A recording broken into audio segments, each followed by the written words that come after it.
رب العالمين والعاقبة للمتقين والصلاة والسلام على سيد المرسلين أما بعد فأعوذ بالله من الشيطان الرجيم بسم الله الرحمن الرحيم والسابقون الأولون صدق الله العظيم وبلغنا رسوله النبي الأمين المدين المختار الكريم ونحن على ذلك لمن الشاهدين والشاكرين والحمد لله رب العالمين غوث اعظم بمنے بے سرو ساما مدد قبلہ دی مدد کعبہ ایمان مدد بغداد بے بلا افتاد کشتی ضعیفان و شکستاران تو پشتی بحق خواجہ عثمان ہارون مدد کن یا معین الدین چشتی مدد کن یا معین الدین چشتی مدد کن یا معین الدین چشتی لی خمسة نطفی بنا حر الوباء الحاتمہ المصطفى والمرتضى وابناہما والفاطمہ۔ آئیے سب سے پہلے اپنی اور ساری مرکز عقیدت حضور احمد مجتبی حضرت محمد مصطفیٰ ارواحنا فدا صلی اللہ علیہ وآلہ وسلم کی بارگاہ میں بے کس پناہ میں جس طریقے سے میں آپ کو پڑھا ہوں آپ میرے ساتھ مل کر پڑھیں۔ پڑھیے الصلاۃ والسلام علیک یا رسول اللہ،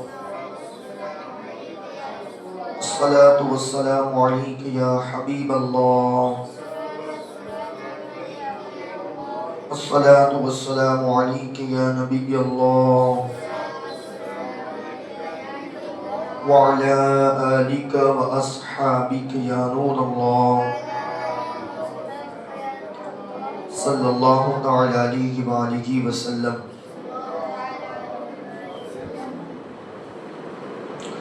ہم ازواج مطہرات کا ذکر جو ہے سماعت کر رہے ہیں کئی دنوں سے۔ آج جو ہے 8ویں ازواج پاک حضور علیہ السلام کی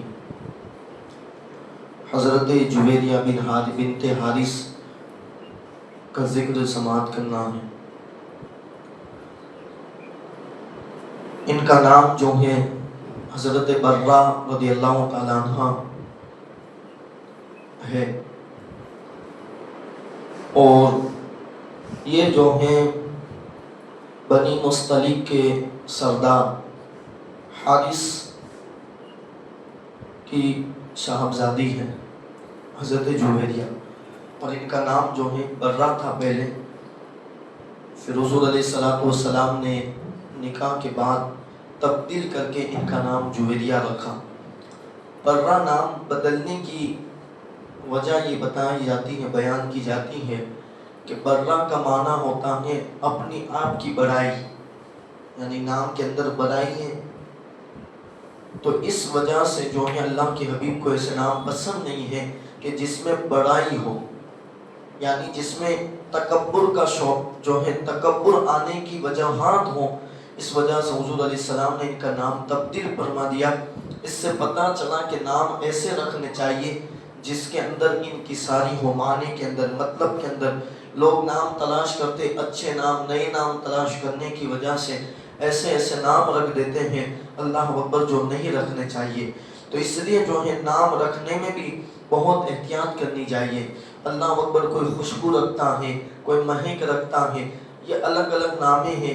یہ نام جو ہیں جیسے نام ہوتا ہے، یاد رکھیں کہ انسان کے کردار پر نام کا بڑا اثر ہوتا ہے۔ اب جب آپ نے مہک رکھ دیا، نام ہی ایسا ہے کہ بکھرنے والی، تو پھر اللہ اکبر وہ اپنی زندگی کے اندر بکھرتی رہتی ہے، مہکتی رہتی ہے۔ اس لیے جو ہے نام جب رکھیں تو نام اچھے رکھیں، اور کوشش کیا کریں کہ جب اپنے گھر کے اندر بیٹا پیدا ہو، کوئی نام بعد میں رکھیں مگر سب سے پہلا نام رکھے تو وہ نام محمد رکھے، نبی کی نسبت سے۔ حضور نے فرمایا کہ جو میری نسبت پر اپنے بیٹے کا نام محمد رکھے گا وہ سیدھا جنت کے اندر داخل ہوگا۔ اس لیے جو ہے سب سے پہلے نام رکھے تو حضور علیہ السلام کی نسبت سے محمد رکھے، باقی جو ہے کچھ بھی رکھے۔ اسی طرح اگر لڑکی پیدا ہو تو سب سے پہلے اس کو جو ہے فاطمہ کی کنیز بنائے، اس لیے کہ حضور فرماتے ہیں کہ میری بیٹی کا نام میں نے فاطمہ اس لیے رکھا کہ وہ جو ہے اس پر بھی جہنم حرام ہے، اور جو اس سے محبت کرے گا اس سے بھی جہنم حرام ہے۔ اللہ اکبر. اور یہاں تک فرمایا کہ جن جن کا نام فاطمہ ہوگا اللہ ان کو سیدہ پاک کے صدقے میں سب کو جنت ہی کے اندر داخلہ عطا فرمائے گا.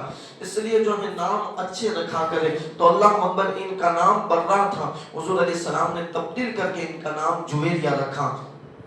جو ہے بنی مصطلق کے سردار کی بیٹی تھی اور ان کا نکاح پہلے کہیں پہ ہوا تھا. اللہ اکبر. اور پھر جب جو ہے حضور علیہ السلام کو خبر ہوئی کہ بنی مصطلق کے لوگ جو ہیں وہ مدینہ منورہ میں جنگ کی تیاری کر رہے ہیں, تو حضور علیہ السلام نے جو ہے ایک صحابی کو بھیجا وہاں کی خبر لانے کے لیے. وہ خبر لے کر آئے تو پتہ چلا کہ ہاں یا رسول اللہ وہ لوگ جو ہیں تیاری کر رہے ہیں جنگ کی. اللہ کے حبیب جو ہیں اللہ اکبر جنگ کے لیے روانہ ہوئے اور پھر جنگ کرنے کے لیے جب ان کی طرف بڑھے تو اللہ حضور علیہ السلام کے غلاموں کا ایسا رعب ان پر طاری ہوا کہ کہیں لوگ تو بھاگ چلے نکلے. اور جو ہیں اس جنگ کے اندر المختصر یہ کہ اللہ تبارک و تعالیٰ نے مسلمانوں کو فتح عطا فرمائی. اور جو ہیں کم و بیش 70 یا 700 جو ہیں اللہ اکبر غلام اور سارے جو ہیں سپاہی اس میں قید ہوئے, وہ جو ہے لائے گئے غلام بنا کر. تو اللہ کے حبیب نے جو ہے مال غنیمت تقسیم کیا. تو ان میں جو ہے یہ بھی تھی, یہ اس وقت جو ہے اللہ اکبر ابھی مومن نہیں ہوئی تھی, اسلام قبول نہیں کیا تھا. تو وہ جو ہیں حضور علیہ السلام کے جو اس جنگ کے اندر جو قیدی بنا کر لائے گئے تھے اس میں جو ہیں یہ بھی حاضر تھی. اور ان کو جو ہیں 2 بھائیوں کے درمیان اللہ اکبر بٹوارا کر دیا گیا.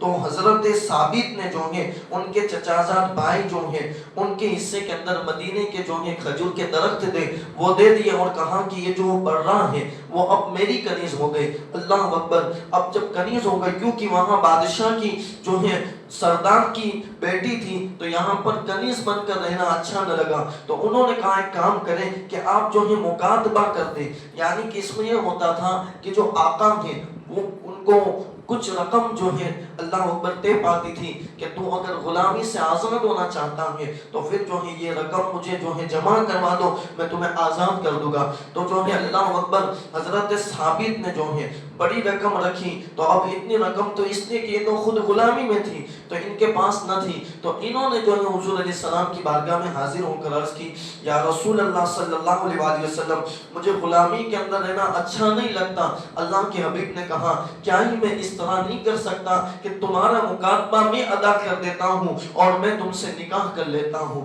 اللہ اکبر. جب نکاح کا پیغام سنا تو کہا فوراً ہاں کر دیا. اب ہاں کرنے کی وجہ بھی وہ خود بیان کرتی ہیں کہ میں نے جو ہے خواب دیکھا تھا کہ اللہ اکبر مدینے سے نکل کر ایک چاند آیا اور میری گود کے اندر جو ہے اللہ اکبر آیا. تو میں نے یہ خواب کسی کو بتایا نہیں تھا. جب حضور نے نکاح کا پیغام دیا میں سمجھ گئی کہ وہ مدینے کا چاند کوئی اور نہیں ہو سکتا, آمینہ کا دلارا ہی ہو سکتا ہے. اللہ اکبر. میں نے فوراً نکاح کے لیے ہاں کر دی. حضور علیہ السلام نے حضرت ثابت کو بلایا اور ان سے بات کی. پھر حضور علیہ السلام نے جو ہے ان کو مکاتبہ ادا کر دیا اور حضور علیہ السلام نے حضرت برہ یعنی کہ جن کا نام تبدیل کر کے حضرت جویریہ بنت حارث رکھا, اللہ اکبر, ان سے حضور علیہ السلام نے نکاح فرمایا. تو اب جو ہے اللہ اکبر بڑی خوبصورت تھی. سیدہ عائشہ صدیقہ فرماتی ہیں کہ حضرت جویریہ اتنی خوبصورت تھی کہ جو ان کو دیکھتا وہ انہی کا گرویدہ ہو جاتا. اتنی خوبصورت تھی اور عبادت کے اندر بھی بے مثال. یاد رکھیں کہ میں نے جتنی زندگی پڑھی ہر زندگی کے اندر اتنا پتہ چلتا ہے کہ جتنے حضور کے گھر والے ہیں حضور سے نسبتی ہیں, چاہے یہ حضور کی ازواج ہوں حضور کی اولاد ہوں, اہل بیت کی آپ فہرست کو اٹھا کر دیکھیں تو پتہ چلے گا کہ اکثر عبادت بہت کرتے تھے. عبادت ان کا اللہ اکبر گویا کہ خاندانی وراثت کے اندر ان کو ملی ہو اس طرح. تو حضرت جویریہ بڑی عبادت گزار تھی اور بہت عبادت کرتی تھی. ایک مرتبہ حضور علیہ السلام جو ہیں فجر پڑھ کر اللہ اکبر تشریف لے گئے. سیدہ جویریہ جو ہیں اس وقت جو ہے مصلی پہ بیٹھی ہوئی عبادت کر رہی تھی. پھر حضور علیہ السلام جو ہے چاشت کے وقت تشریف لائے تو آپ نے پھر بھی جو ہے ان کو وہیں پہ اللہ اکبر عبادت کرتے ہوئے دیکھا. تو اللہ کے حبیب نے کہا کہ تم ابھی تک یہیں بیٹھی ہو, یعنی میں جب سے گیا تب سے لے کر اب تک تو عبادت ہی کر رہی ہو. تو اللہ اکبر. انہوں نے کہا ہاں یا رسول اللہ صلی اللہ علیہ وآلہ وسلم, تو آپ نے کہا کہ میں یہاں سے گیا تو تم نے تو بہت صدقے کیے ہوں گے, عبادت کی ہوگی, مگر میں نے یہاں سے جانے کے بعد اللہ اکبر جو ہے ایسے کلمے 3 بار فرمائے کہ جو ہے 4 کلمے ہیں اور اس کو میں نے 3 بار پڑھا. تمہاری ساری عبادت ایک طرف بلکہ پورے دن کی عبادت ایک طرف اور یہ جو ہے 4 کلمے بندہ 3 بار دن میں پڑھ لیتا ہے تو پورے دن کے اندر جو عبادت کا ثواب ہے اس سے بھی زیادہ یہ کلمے پڑھنے کا ثواب ملتا ہے. اللہ کے حبیب نے جو ہے ان کو وہ کلمے جو ہے سکھائے ہیں اور یہ کلمے آپ بھی سماعت کر لیں. اللہ کے حبیب نے فرمایا سبحان اللہ و بحمدہ عدد خلقہ و رضا نفسہ و زینت عرشہ و مداد کلماتہ. اللہ اکبر جو یہ کلمے پڑھے گا اس کو پورے دن عبادت کرنے سے بھی زیادہ ثواب عطا کیا جائے گا. تو یہ حضرت جویریہ رضی اللہ تعالیٰ عنہ ہے. اللہ اکبر حضور علیہ السلام کے ساتھ جو ہے ان کا نکاح ہوا. پھر بہت عبادت کی, بہت عبادت کرتی تھی. حضور علیہ السلام سے محبت بھی بے مثال کی. المختصر یہ کہ اللہ اکبر حضور علیہ السلام کے پردہ فرمانے کے جو ہے کم و بیش 40 سال یعنی کہ ان کی جو ہے وصال 50 ہجری کے اندر حضور علیہ السلام کی 11 ہجری میں شروع میں جو ہے حضور علیہ السلام پردہ فرما گئے اور یہ حضرت جویریہ جو ہے 50 ہجری کے اندر دنیا سے تشریف لے گئے اور ان کو جو ہے جنت البقیع میں جہاں اور امہات المؤمنین کے مزارات ہیں وہاں پر جو ہے اللہ اکبر تدفین کیا گیا. اور ان کے اللہ اکبر ان کی بدولت ان کے نکاح بہت برکتی تھے. سیدہ عائشہ فرماتی ہیں کہ ان کے جتنے نکاح خیر و برکت لائے اتنی برکت کسی کے نکاح نہیں لائے. اس لیے کہ جب حضور علیہ السلام نے ان سے نکاح کیا تو ان کے گروہ کے جتنے بھی ان کے خاندان قبیلے والے جتنے بھی غلام تھے صحابی کے پاس, صحابی نے کہا کہ حضور علیہ السلام کی یہ سسرالی ہیں تو حضور کی نسبت سے اللہ اکبر ان سب کو آزاد کر دیا گیا. یہ صحابی ہیں کہ حضور کی نسبت کا اتنا خیال رکھتے ہیں کہ حضور کے سسرالی کو اللہ اکبر آزاد کر دیا. اور پھر جو ہے ان کے بھائی اور اللہ اکبر ان کی جو ہے بہن ہے, اسی طرح ان کے والد ہیں, یہ سارے جو ہیں ایمان لائے اور پھر اسلام کے اندر داخل ہو گئے. یہ حضرت جویریہ رضی اللہ تعالیٰ عنہ ہے. اور پھر جو ہے ایک اور ازواج پاک کا ذکر کرتے ہیں جس کا نام حضرت ام حبیبہ رضی اللہ تعالیٰ عنہ ہے. یہ حضرت ابو سفیان کی صاحبزادی ہے, بیٹی ہیں اور حضرت امیر معاویہ کی بہن ہے. اللہ اکبر حضرت امیر معاویہ کی بہن اور حضرت ابو سفیان کی اللہ اکبر صاحبزادی ہیں. یہ حضرت ام حبیبہ یہ اولین اسلام لائی تھی جو حبشہ کی طرف ہجرت کی تھی, ان میں یہ بھی جو ہے شامل تھی. اور ان کا ایک شوہر تھا جو ہے عبید اللہ, اللہ اکبر عبید اللہ جہش جو ہے وہ ان کا شوہر تھا. مگر جب حبشہ جو ہے لے گیا تو انہوں نے رات میں خواب دیکھا حضرت ام حبیبہ نے, اللہ اکبر ان کا نام رملہ تھا, پہلے رملہ تھا. انہوں نے خواب دیکھا کہ میرے شوہر کا چہرہ جو ہے بہت بھیانک ہو گیا ہے. اللہ اکبر جب اٹھی بھڑک کے تو سمجھ گئی کہ ان کی کچھ حالت تبدیل ہونے والی ہے. اللہ جب صبح ہوئی تو ان کا جو شوہر ہے عبید اللہ بن جہش اس نے جو ہے کہا کہ میں نے بہت غور و فکر کیا, میں پہلے عیسائی تھا اور پھر جو ہے میں اسلام کے اندر داخل ہوا, اب میں واپس جو ہے معاذ اللہ عیسائی اللہ اکبر مذہب جو ہے اختیار کرتا ہوں. اب تمہارا کیا خیال ہے؟ حضرت رملہ جو ہیں انہوں نے کہا کہ میں نے اسلام قبول کر لیا ہے, میں اسلام ہی پر رہوں گی. اللہ اکبر. اور بہت غمگین ہوئی, ان کا شوہر چلا گیا, عیسائی ہو گیا, بہت غمگین ہوئی اور یہ حبشائی کے اندر رہتی تھی. اللہ کے حبیب کو جب پتا چلا کہ یہ بہت جو ہے غمگین ہے, ان کا شوہر عیسائی ہو گیا اس وجہ سے, تو اللہ کے حبیب نے جب اللہ اکبر تمام بادشاہوں کو جو اسلام کی دعوت کے لیے خط لکھے تھے, خطوط لکھے تھے, تو اس خط کے اندر جو حضرت نجاشی ہے, جو نجاش کا بادشاہ تھا, حبشہ کا بادشاہ تھا, ان کو 2 خط دیے. ایک خط تو جو ہے دیا اسلام قبول کرنے کی دعوت دی اور کچھ قرآن پاک کی آیتیں لکھی تھی, اور ایک خط کے اندر لکھا تھا کہ جو ہے یہ حضرت ام حبیبہ یعنی حضرت رملہ جو ہے ان سے میں نکاح کرنا چاہتا ہوں. اللہ اکبر. یہ 2 خط جو ہیں آپ نے بھیجے. تو جب شاہ نجاشی کے پاس حضور علیہ السلام کے جب خط گئے تو اس نے ادب کی وجہ سے اپنے تخت سے نیچے اترا اور اللہ اکبر زمین پر بیٹھ گیا. یاد رکھیں کہ بندے کو کبھی کبھی ادب وہاں تک پہنچاتا ہے جہاں تک اس کو عمل نہیں پہنچاتا. ادب اپنے اندر شامل کریں, جتنا ادب آپ کر سکو اتنا کرو, اور جتنا ادب زیادہ کرو گے اللہ تبارک و تعالیٰ آپ کو اتنے زیادہ مرتبے عطا فرمائے گا. اس لیے کہ بے ادب کو کچھ نہیں ملتا, اور ادب والے کبھی کبھی عابد سے بھی بڑھ جایا کرتے ہیں.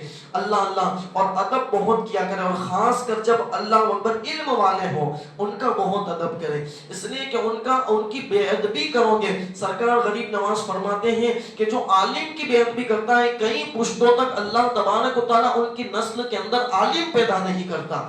عالم بہت بڑی چیز ہے، ان کی بے ادبی پر سیدی اعلیٰ حضرت نے لکھا ہے کہ ہو سکتا ہے کہ جو اللہ اکبر انما یخشی اللہ من عبادہ العلماء جو ہیں ان کی بے ادبی پر ڈر ہے کہ وہ جب مرے گا تو کفر پر مرے گا، یہاں تک کا لکھا ہے۔ اس لیے جو ہے علم والوں کا بہت ادب کرے، بہت، اور ادب کرو گے اچھی نیت سے تو پھر حدیث پاک کا مفہوم ہے کہ اللہ اکبر جو عالم سے صرف مصافحہ کرتا ہے اللہ تبارک و تعالیٰ اسی وجہ سے اس کی بخشش فرما دیتا ہے۔ بلکہ جو ہے حضرت حسن بصری سے ایک شخص نے مصافحہ کیا، مر گیا، گنہگار تھا، دیکھا تو اللہ اکبر اس کی مغفرت ہو گئی تھی، تو پوچھا کہ وجہ کیا ہے، تو کہا کہ میں حضرت حسن بصری سے مصافحہ کیا یا ان کی محفل سے نکلا تھا، اللہ نے اسی وجہ سے میری بخشش فرما دی۔ تو جو ہے عالموں سے بہت اللہ اکبر ادب کے ساتھ پیش آئے، ان کا ادب کرے، جتنا کر سکے بڑوں کا ادب کرے۔ ہمارے یہاں ادب کا بہت معیار ہے۔ اللہ اکبر بندہ نواز غیث و درا سے ایک مفتی صاحب سے ملنے گئے، ان کے دوست تھے اور وہ حکیم بھی تھے، تو ان کے پاس ایک کافر آیا۔ جب کافر آیا تو بندہ نواز وہاں پر بیٹھے ہوئے تھے ملاقات کے لیے، تو ان کا جو ہے نام بدو تھا۔ اللہ اکبر، وہ جو آیا دوائی حکیم تھے تو لینے کے لیے آیا، تو آپ نے کہا کہ ابھی نکل، ابھی جو ہے یہاں پر مہمان ہے، ابھی کہہ کر کہا ابھی جا۔ اللہ اکبر، تو انہوں نے کہا کہ مفتی صاحب آپ جو ہے اس کو ابے کہتے ہیں۔ اللہ اکبر، تو مفتی صاحب نے کہا یہ تو کافر ہے۔ کہا کافر ہو کچھ بھی ہو، ہمارے صوفیاء کے یہاں تو ہر ایک کا ادب کیا جاتا ہے، اس لیے کہ وہ اللہ کی مخلوق ہے۔ اللہ اکبر، تو ادب جو ہے بہت لازم ہے۔ تو بہرحال عرض کر رہا تھا کہ انہوں نے جو ہے ادب کیا اور حضور علیہ السلام کا خط جو ہے زمین پر بیٹھ کر پڑھا، اپنے تخت سے نیچے اتر گئے، اور پھر جو ہے جیسے اسلام کی دعوت کا جب خط پڑھا تو فوراً جو ہے انہوں نے پڑھا اشہد لا الہ الا اللہ واشہد ان محمد رسول اللہ صلی اللہ علیہ وآلہ وسلم۔ اسلام لے کر جو ہے اسلام کے اندر داخل ہوئے۔ دوسرا خط پڑھا تو اس میں جو ہے حضرت رم اللہ کا جو ہے اللہ اکبر پیغام تھا، تو آپ نے جو ہے اللہ اکبر اپنی کنیز ابرہا کے ذریعے ان کی جو ہے بارگاہ کے اندر یہ پیغام بھیجا۔ تو جیسے ہی، کیونکہ بہت مشقت میں تھی اور انہوں نے بھی خواب دیکھا تھا کہ جو ہے کوئی مجھے کہہ رہا ہے کہ یا ام المؤمنین، اے ام المؤمنین، یعنی کہ وہ سمجھ گئی تھی کہ حضور علیہ السلام مجھ سے نکاح کریں گے۔ اللہ اکبر، تو جیسے ہی جو ہے وہ ابرہا کنیز آئی اور کہا کہ حضور علیہ السلام نے، آخری نبی نے جو ہے آپ کے ساتھ نکاح کا پیغام بھیجا ہے، تو اللہ اکبر انہوں نے خوشی کی وجہ سے جتنے زیور پہنے تھے وہ سب اتار کر جو ہے ابرہا کنیز کو دے دیے، کہ کہا کہ تو نے اتنی بڑی مجھے خوشخبری دی ہے، اس کی وجہ سے یہ جو ہے میری طرف سے تمہیں تحفہ ہے۔ اللہ اکبر، پھر جو ہے حبشہ کے بادشاہ ہیں یعنی شاہ نجاشی نے جو ہے آپ کا نکاح کروایا، اور پھر جو ہے نکاح کی تقریب ہوئی۔ جتنے بھی حبشہ کے اندر مومن تھے سب نے جو ہے اس تقریب کے اندر اللہ اکبر شامل ہوئے، اور کم و بیش جو ہے 400 دینار جو ہے مہر کے اندر نکاح ہوا، اور پھر جو ہے ان کی رخصتی ہوئی اور حضور علیہ السلام کی حجرے کے اندر یہ تشریف لائی۔ یہ بھی بہت عبادت گزار تھی، بہت عبادت گزار تھی، بہت زیادہ عبادت گزار تھی۔ اللہ کے حبیب نے فرمایا کہ اللہ اکبر تم بہت عبادت کرتی ہو، کیا ایک جو ہے فضیلت نہ بتاؤں؟ کہا یا رسول اللہ ضرور بتائیں۔ تو اللہ کے حبیب نے کہا کہ جو دین کے اندر 12 رکعت نفل پڑھتا ہے اللہ تبارک و تعالی جنت میں اس کے نام کا محل بناتا ہے۔ اللہ اکبر، جیسے ہی سنا آپ نے جو ہے اسی دن سے 12 نفل پڑھنا شروع کر دیا۔ اس سے ہمیں بھی پتا چلا، مگر ہمارا تو یہ ہے کہ ہم تو فرض ہی نہیں پڑھتے، سنت نہیں پڑھتے، تو پھر نفل کی طرف کب آئیں گے؟ نمازوں کی پابندی کرے، فرض پڑھے، سنت کے پابند ہو، اور پھر جو ہے ہو سکے تو دن میں 12 رکعت نفل پڑھے، انشاءاللہ آپ بھی جو ہے آپ کے نام کا بھی جنت کے اندر جو ہے محل تیار کیا جائے گا۔ جو ہے یہ حضرت ام حبیبہ حضور علیہ السلام کے بعد ہی جو ہے ان کا بھی جو ہے وصال ہوا، اور جو ہے ان کو بھی جو ہے جنت البقیع کے اندر جتنی اور امہات المؤمنین ہیں ان کے جو ہے بازو کے اندر تدفین کیا گیا۔ یہ حضور علیہ السلام کی 9 ازواج پاک ہوئی، اب 2 ازواج پاک کا ذکر باقی ہے، انشاءاللہ اگلی جمعہ کو ہم ضرور سماعت فرمائیں گے۔ اللہ تبارک و تعالی ہم سب کو تمام ازواج پاک کی زندگی سے خیر و برکت حاصل کرنے کی توفیق عطا فرمائے، ان کی عبادتوں کے صدقے ہم سب کو عبادت کرنے کی توفیق عطا فرمائے۔ آمین و معالین البلاغ۔ السلام علیکم۔